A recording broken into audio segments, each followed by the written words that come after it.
గుంటూరు నగరపాలక సంస్థ కౌన్సిల్ సమావేశం వాడివేడిగా సాగింది. కుక్కల దాడులకు అధికారుల నిర్లక్ష్యమే కారణమన్నారు వైసీపీ సభ్యులు.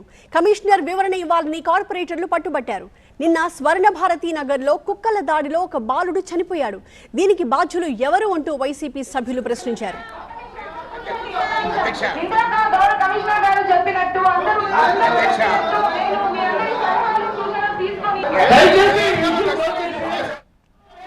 ఈ వివాద నేపథ్యంలో కమిషనర్ శ్రీనివాస్ వివరణ ఇచ్చారు.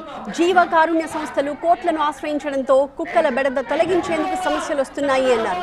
త్వరలో జంతు ప్రేమికులతో సమావేశం ఏర్పాటు చేస్తామన్నారు. మేయర్ సజీలా అందరి సహకారంతో కుక్కల బెడదని తొలగిస్తాము అంటూ హామీ ఇచ్చారు మేయర్. ఏబీసీ ప్రోగ్రామ్ అట్లాగే వ్యాక్సినేషన్ ప్రోగ్రామ్ ఈ రెండు కూడా రేపటి నుంచి మళ్ళీ రీస్టార్ట్ చేస్తున్నాము. అదే మాదిరిగా కొంత ఇన్ఫ్రాస్ట్రక్చర్ కూడా డెవలప్ చేసుకొని ఇంకొక 1 or 2 monthsలో ఎక్కువ నంబరు మరి ఏబీసీ కానీ ఇటు వ్యాక్సినేషన్ కానీ చేసి ఈ ఇయర్ ఎండింగ్కి ఇప్పుడు మన దగ్గర ఏదైతే 26,000 చిల్లర ఉన్నాయో బ్యాలెన్స్ వాటన్నిటికి కూడా ఇయర్ ఎండింగ్ కూడా కంప్లీట్ చేయడం జరుగుతుంది. తద్వారా అంటే వాటికి ఈ కార్యక్రమాలు రెండు చేస్తే ఒకవేళ ఏదైనా కలిసిన వ్యాక్సినేషన్ ఉంటే ఇంకా అది డేంజర్గా ఉండదు, అంటే హెల్త్కి ప్రాబ్లం ఉండదు. అట్లాగే ఏబీసీ కానీ చేసినట్లయితే తద్వారా ఈ డాగ్స్ జనాల మీద పడే పరిస్థితి. గుంటూరు నగరపాలక సంస్థ కౌన్సిల్ సమావేశం వాడివేడిగా సాగింది. కుక్కల దాడులకు అధికారుల నిర్లక్ష్యమే కారణమన్నారు వైసీపీ సభ్యులు. కమిషనర్ వివరణ ఇవ్వాలని కార్పొరేటర్లు పట్టుబట్టారు. నిన్న స్వర్ణ భారతీ నగర్లో కుక్కల దాడిలో ఒక బాలుడు చనిపోయాడు. దీనికి బాధ్యులు ఎవరు అంటూ వైసీపీ సభ్యులు ప్రశ్నించారు.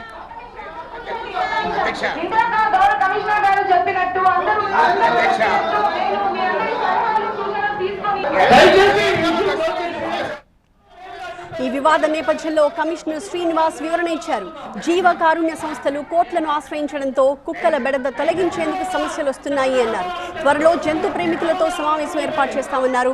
మేయర్ సజీలా అందరి సహకారంతో కుక్కల బెడదని తొలగిస్తాము అంటూ హామీ ఇచ్చారు మేయర్.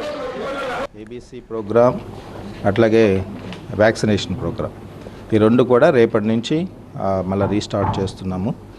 అదే మాదిరిగా కొంత ఇన్ఫ్రాస్ట్రక్చర్ కూడా డెవలప్ చేసుకొని ఇంకొక 1 or 2 monthsలో ఎక్కువ నంబరు మరి ఏబీసీ కానీ ఇటు వ్యాక్సినేషన్ కానీ చేసి ఈ ఇయర్ ఎండింగ్కి ఇప్పుడు మన దగ్గర ఏదైతే 26,000 చిల్లర ఉన్నాయో బ్యాలెన్స్ వాటన్నిటికి కూడా ఇయర్ ఎండింగ్ కూడా కంప్లీట్ చేయడం జరుగుతుంది.